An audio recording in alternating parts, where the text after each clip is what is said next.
sa part number 8, loyalty to God in who is our master. Mabigat po ito. Alam niyo kung bakit?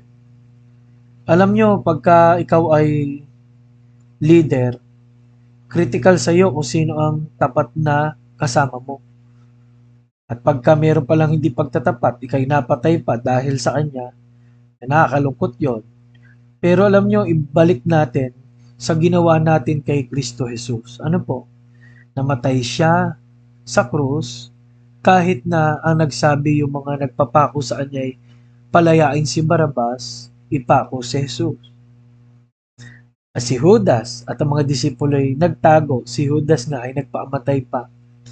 Kaya ang tanong nga po ay sino ang ating Panginoon?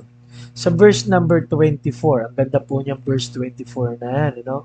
Sabi rito, no man can serve two masters, for either he will hate the one and love the other, else he will hold to the one and despise the other. Ye cannot serve God and Mammon. Mammon is the God of this world. Mammon is material things. Ano po? Ang linaw po noon na ang master na ng mga tao ay yung kapritsyo, ano po, at layaw. At kaya nakakalungkot po ngayon na mas marami po ang tagasunod ang layaw kaysa kay Kristo. Bakit po? Eh, 'di ba pag layaw, marami kang pera, gala ka ng gala, 'di ba? Pero tatandaan niyo po may tatlong bagay tungkol sa layaw. It will not bring happiness, true blessing. And number 3, you cannot please your master. Kung ikaw ay Kristiyano, ikaw ay nag-awol sa master mo. Kung hindi siya ang tunay mong focus at paglilingkuran.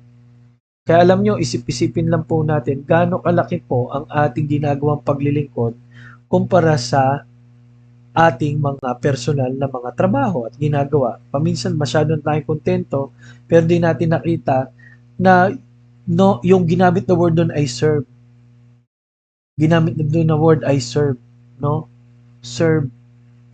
Kaya po napakalaga talaga ng service sa Panginoon. Pero ang dami pa rin hindi nagsiserve. Kailan po tayo magsiserve?